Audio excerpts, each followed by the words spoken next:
అపోస్తలైన పౌలు గారు తిమోతికి రాసినటువంటి 2వ పత్రిక 2వ అధ్యాయం 13వ వచనం. మనము నమ్మదగని వారమైనను ఆయన నమ్మదగిన వాడుగా ఉండును. మళ్ళీ చదువుతాను, వినండి జాగ్రత్తగా. మనం నమ్మదగని వారమైనను ఆయన నమ్మదగిన వాడుగా ఉండును. 2 తిమోతి 2:13. స్తోత్రం దేవా సర్వోన్నతుడా. ఈరోజు యొక్క వాక్యాన్ని ధ్యానిస్తూ ఉండగా మాతో మాట్లాడి ప్రతి వారికి వినగల చెవి, గ్రహించి విత్తబడిచిన వాక్యం వ్యర్థం కాకుండా ప్రతి హృదయంలో నాటబడి ఫలించి విస్తరించి నూరంతల పంట అనుభవించుటకు సహాయం చేయమని నజరేయుడైన యేసుక్రీస్తు నామంలో ప్రార్థించి నమ్మి పొందుకొని ఉన్నాం తండ్రి, ఆమెన్. జాగ్రత్తగా గమనించాలని నా ప్రియమైనటువంటి సహోదరి స్నేహితులారా, పరిశుద్ధాత్మ దేవుడు ఇక్కడ మనతో మాట్లాడుతున్నటువంటి మాటలు, మనమంట నమ్మదగినటువంటి కాదు, నమ్మదగినటువంటి వారం కాకపోయినా సరే దేవుడు మాత్రం నమ్మదగినటువంటి వాడుగా ఉన్నాడంట. ఈ యొక్క సత్యాన్ని మనమంతా కూడా గ్రహించాలి. మనం నమ్మదగిన వాళ్ళం కాదు, అయినా సరే మనల్ని నమ్మాడు. నమ్మిన వారినే అమ్ముకునేటువంటి ఈ రోజుల్లో నమ్మదగినటువంటి దేవుణ్ణి నమ్మటం ఎంత మంచిది. ఏ ఏ విషయాల్లో ఆయన నమ్మదగిన వాడు మనం చూద్దాం. ఒక పాట కూడా ఉన్నది. మరి ఆ పాట మీరు చాలాసార్లు వినే ఉంటారు. చాలా అద్భుతమైనటువంటి పాట అన్నమాట. ఆ పాటలో చాలా అర్థవంతమైనటువంటి మరి విషయాలు ఆ పాటలో మనం వింటూ ఉంటాం. హల్లెలూయా, దేవునికి స్తోత్రం కలుగును గాక. ఎందుకంటే జీవితం అంటే మాటలు కాదంట. మరి నమ్మితే ఎవరు నమ్ముకున్నారు? ఆ పాట కూడా ఒకసారి నేను పాడాలని చెప్పి ఆశపడుతున్నాను. చాలా అద్భుతమైనటువంటి అర్థవంతమైనటువంటి పాట. ఇక్కడ పాట ఎలా పాడామేంటి అనేది చూడకుండా ఒకసారి ఆ పాటను విన్ని మనం వాక్య ధ్యానంలోనికి ముందుకు వెళ్ళిపోదాం. జీవితం అంటే మాటలు కాదు చెల్లెమ్మా, మనిషిని నమ్మే రోజులు కావమ్మా. ఇవి మనిషిని నమ్మే రోజులు కావమ్మా. జీవితం అంటే మాటలు కాదు చెల్లెమ్మా, ఇవి మనిషిని నమ్మే రోజులు కావమ్మా. ఇవి మనిషిని నమ్మే రోజులు కావమ్మా. నమ్ముకున్నాడు యోసేపు, అమ్ముకున్నారు అన్నలు. నమ్ముకున్నాడు యోసేపు, అమ్ముకున్నారు అన్నలు. నమ్ముకున్నాడు యాసావు, మోసగించాడు యాకోబు. ఈ అన్నల నమ్ముట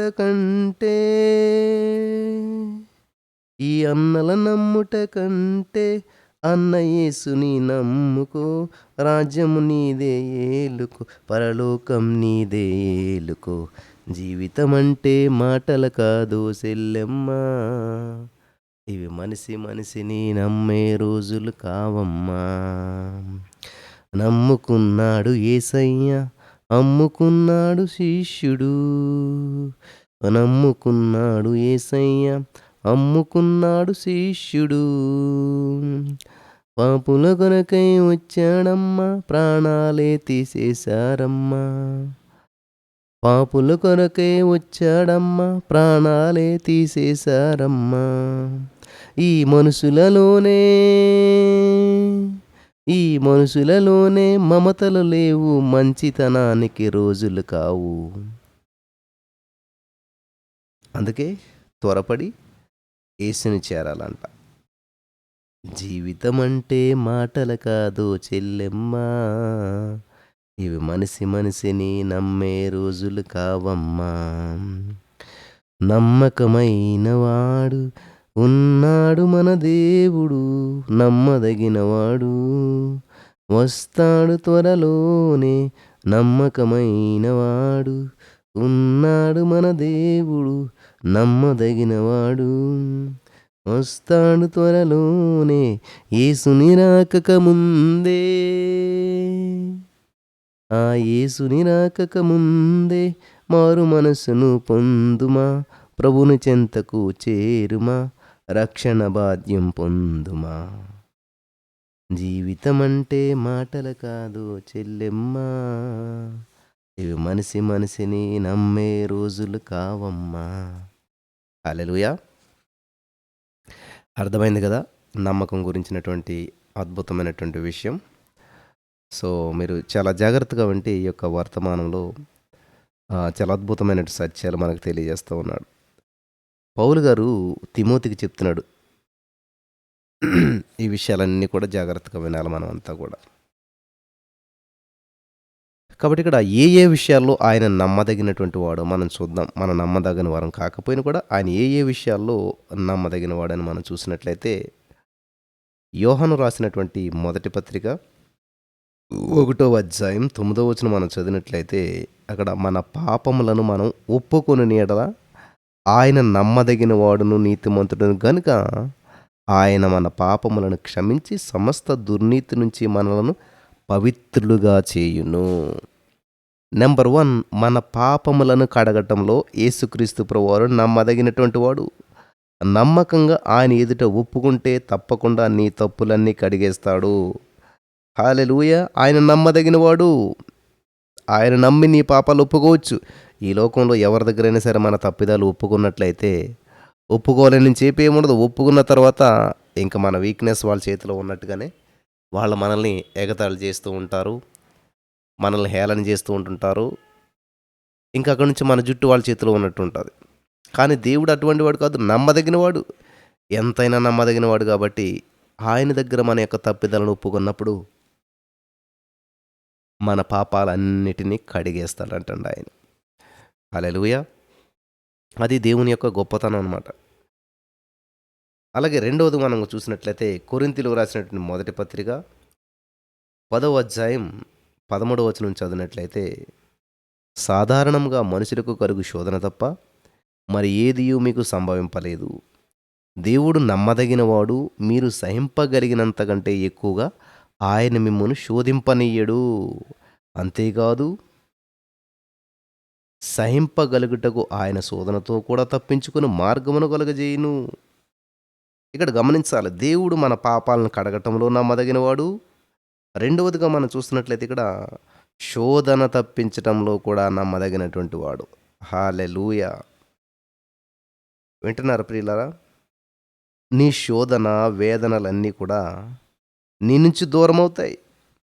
అంత గ్యారంటీ ఏంటి అంటే దేవుడు నమ్మదగినవాడు. అంత గ్యారంటీ ఏంటంటే దేవుడు నమ్మదగినవాడు. కాబట్టి దేవుడు మాట ఇచ్చాడంటే ఖచ్చితంగా నెరవేర్చుకుంటాడు. అందుకని మీరు చదవవలసిన వాక్యం ఏంటి తెలుసా? 1 కొరింథీ 10:13లో మీకు వాక్యం దేవుడు స్పష్టంగా సెలవిస్తున్నాడు. సాధారణంగా మనుషులకు కలుగు శోధన తప్ప మరి ఏది మీకు సంభవింపలేదు. ఈరోజు బ్రదర్ భయంకరమైనటువంటి అప్పుల్లో ఉన్నాం, భయంకరమైనటువంటి సమస్యల్లో ఉన్నాం, భయంకరమైన ఇబ్బందుల్లో ఉన్నాం, ఊహించిన పరిణామాలు ఎదురవుతూ ఉన్నాయి, మా జీవితం అంతా అంధకారంలో, అయోమయంలో, ఆందోళనలో ఉన్నాము అని మీరు అంటున్నట్లయితే, నా ప్రియమైనటువంటి సహోదరి స్నేహితులారా, ఈరోజున పరిశుద్ధాత్మ దేవుడు మాట్లాడుతున్నటువంటి మాట ఏంటి తెలుసా? నీ సమస్య ఏదైనా సరే, ఎటువంటి సమస్య అయినా సరే, నీది ఎటువంటి శోధన అయినా సరే, నువ్వు అనుభవిస్తున్న వేదన ఎటువంటిదైనా సరే, వాటన్నిటినీ దేవుడు నీకు దూరం చేస్తాడు. దూరం అవుతే ఖచ్చితంగాను. అంత గ్యారంటీ. ఎందుకంటే ఎస్, దేవుడు నమ్మదగినవాడు, దేవుడు నమ్మదగినటువంటి వాడు. Thank you Jesus. హల్లెలూయా. దేవుడు నమ్మదగినవాడు.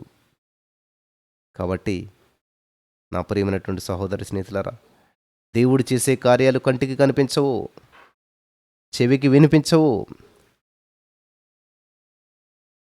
మనుషు హృదయానికి గోచరము కావంటండి. కాబట్టి ఈ రోజున ఈ మాటలు వింటున్న ప్రియమైనటువంటి సహోదరి స్నేహితులారా, ఊహకందనటువంటి కార్యాలు చేయటానికి మరి దేవుడు సిద్ధంగా ఉన్నాడు. మన పాపాలను కడగటంలో నమ్మదగినవాడు, శోధన తప్పించడంలో, శోధన నుంచి మనల్ని తప్పించడంలో, శోధన కాదు దేవుడు, శోధనల నుంచి మనల్ని తప్పించడంలో నమ్మదగినటువంటి వాడుగా చూస్తూ ఉన్నాం. నెక్స్ట్ మూడవదిగా మనం చూసినట్లయితే, రెండవ తెస్సలోనికలు రాసిన పత్రిక 3వ అధ్యాయం 3వ వచనం చదివినట్లయితే, అయితే ప్రభు నమ్మదగినవాడు, ఆయన మిమ్మును స్థిరపరచి దుష్టత్వము నుండి కాపాడును. ఇక్కడ మూడవ విషయం మనం చూసినట్లయితే, దుష్టుని దుష్టత్వం నుంచి కాపాడటంలో దేవుడు నమ్మదగినటువంటి వాడు. 6 బాధల్లో నుంచి ఆయన నిన్ను విడిపించును, 7 బాధలు కలిగినను నీకు ఏ కీడు తగలదు అని చెప్పి వాక్యం సెలవిస్తుంది. యోబు గ్రంథం 5వ అధ్యాయం 19వ వచనంలో. కాబట్టి ఇక్కడ దేవుడు నమ్మదగినటువంటి వాడు. ఈ రోజున నాకున్న సమస్య ఎవరికి అర్థమవుతుందిలేండి, నాకున్న బాధ ఎవరికి అర్థమవుతుందిలేండి, నన్ను ఎవరు విడిపిస్తారు అంటే ప్రభువు నమ్మదగినవాడు, ఆయన మిమ్మల్ని స్థిరపరిచి దుష్టత్వం నుంచి కాపాడుతాడంటండి. మీరు ఎటువంటి దుష్టత్వంలో ఇరుక్కుపోయారో, ఎటువంటి దుష్టత్వం క్రింద బానిసత్వం బంధకాల్లో మీరు ఉండిపోయారో, చిక్కుముడుల్లో మీరు తీయలేక మరి ఆ ఇరుక్కుపోయిన పరిస్థితులు మీరు ఉన్నట్లయితే ఇది ఎవరి వల్ల అవుతుంది అంటే, ఎస్, నమ్మదగినవాడు ఒకడు ఆయన ఉన్నాడు. ఆయన వైపును చూసినట్లయితే, ఆయన మీద నువ్వు ఆధారపడినట్లయితే సహాయం ఎక్కడ నుంచి వచ్చిందని చెప్పి నువ్వు ఎదురు చూస్తున్నావేమో. కొండల తట్టు నా కన్నులు ఎత్తుచున్నాను, నాకు సహాయం ఎక్కడి నుంచి వస్తుందని అనుకుంటున్నావేమో. హల్లెలూయా. దేవుడు ఖచ్చితంగా నీకు సహాయం చేస్తాడు. దేవుడు నీకు ఖచ్చితంగా నీకు సహాయం చేస్తాడు. హల్లెలూయా. విశ్వసించాలి, నమ్మాలి. దేవుడు నమ్మదగిన వాడనే సత్యం నువ్వు నమ్మినట్లయితే అద్భుతాన్ని, ఆశ్చర్యకార్యం చూడగలుగుతావు. ప్రభు నమ్మదగిన వాడు, ఆయన మిమ్మల్ని స్థిరపరచి దుష్టత్వం నుంచి కాపాడుతాడు, స్థిరపరుస్తాడు. మీ జీవితంలో సెటిల్మెంట్ లేదనుకుంటున్నారా?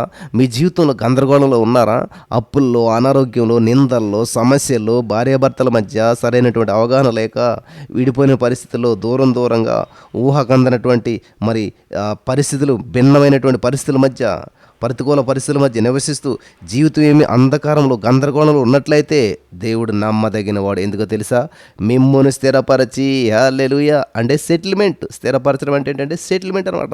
మిమ్మల్ని స్థిరపరిచి మీ జీవితాన్ని కట్టి పాడైన దావీదు గృహాన్ని తిరిగి నిర్మించిన దేవుడు మీ జీవితాన్ని కూడా ఎటువంటి స్థితిలో ఉన్నా సరే, ఎటువంటి బంధకాల్లో ఉన్నా సరే దేవుడు నమ్మదగిన వాడు. కాబట్టి మిమ్మల్ని స్థిరపరచుట, హల్లెలూయా, మిమ్మల్ని స్థిరపరుస్తాడు. ఆయన ఆ దుష్టత్వం నుంచి కాపాడుతాడు. హల్లెలూయా.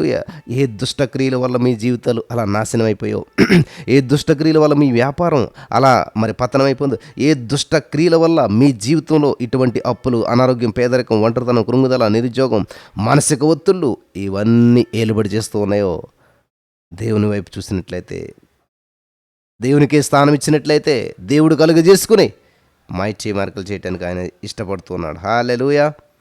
ఈ సత్యాన్ని మీరు గ్రహించాలి. Thank you Jesus, thank you lord. వందనాలు యేసయ్యా. కాబట్టి ఇక్కడ దుష్టత్వం నుంచి కాపాడటంలో ఆయన మరి నమ్మదగినటువంటి వాడుగా ఉన్నాడు. 7 బాధలు కలిగినా సరే నీకు ఏ కీడు తగలకుండా దేవుడు నిన్ను కాపాడతాడంట. ఈ సత్యాన్ని మీరు గ్రహించాలన్న ప్రియమైనటువంటి సహోదరి, స్నేహితులారా. చివరగా ఇంకొక విషయాన్ని చెప్పి నేను ముగిస్తాను. మరి తెస్సలోనికీయులకు రాసినటువంటి మొదటి పత్రిక 5వ అధ్యాయం 23-24 వచనాలు మనం చదివినట్లయితే, సమాధానకర్తయగు దేవుడే మిమ్మును సంపూర్ణంగా పరిశుద్ధపరచునుగాక, మీ ఆత్మయు జీవమును శరీరమును మన ప్రభువైన యేసుక్రీస్తు రాకడయందు నిందారహితముగాను సంపూర్ణంగాను ఉండినట్లు కాపాడబడునుగాక. మిమ్మును పిలిచినవాడు నమ్మకమైన వాడు కనుక అలాగు చేయును. గమనించాలి ప్రియులారా, ఇక్కడ దేవుడు మనల్ని సంపూర్ణులుగా చేయటంలో నమ్మదగినటువంటి వాడు. నీ శక్తియుక్తులతో సంపూర్ణమైనటువంటి స్థితిలోకి రాలేవు ఎప్పుడు కూడాను. నువ్వు ఎంత భక్తి చేసినా కూడా అది సంపూర్ణమైన భక్తి కాదు. కాబట్టి మనకున్న శక్తి, యుక్తి, తెలివి, జ్ఞానంతో ఏదో సంపూర్ణమైన భక్తి బదులుగా మనం చేయలేం. కాబట్టి మన శక్తియుక్తులతో సంపూర్ణమైన స్థితిలోకి మనం రాలేం. కాబట్టి దేవుడు నన్ను కూడా సంపూర్ణంగా చేస్తానన్నాడు. కాబట్టి నీవు సంపూర్ణుడివి అవుతావు. ఆమేన్. ఇది గమనించాలి. సంపూర్ణంగా చేయటంలో దేవుడు నమ్మదగిన వాడు. నీవు సంపూర్ణుడు అవుతావు. నమ్మకంగా ఉండు, నమ్మకంగా ఇయ్యి, నమ్మకంగా చెయ్యి. నమ్మదగినటువంటి దేవుడిని నమ్మకంగా ఆరాధించు. నమ్మకాన్ని వమ్ము చేయకు. కాబట్టి దేవుడు నమ్మదగినవాడు. దేవుడు నిన్ను నమ్మి నీకు ఒక ఉద్యోగం ఇచ్చాడేమో, దేవుడు నమ్మి నీకు ఒక స్థితినిచ్చాడేమో, దేవుడు నిన్ను నమ్మి ఒక పరిచర్యనిచ్చాడేమో, దేవుడు నీకు నమ్మి నీకు ఒక బాధ్యతనిచ్చాడేమో.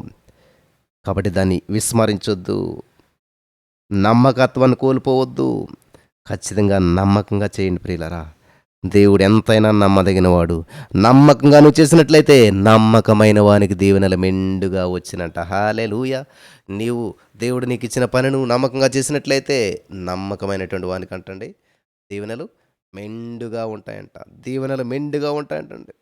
నమ్మకమైన వానికి దీవెనలు మెండుగా ఉంటాయి. కాబట్టి దేవుడు ఎంతైనా నమ్మదగిన వాడు. ఆయన నీకు అప్పచెప్పిన పనిని నువ్వు నమ్మకంగా చేసినట్లయితే నమ్మకమైన వానికి దీవెనలు మెండుగా ఉంటాయంట. నమ్మిన వారు మెండైన దీవెనలు పొందుకుందురుగాక. ఆమేన్.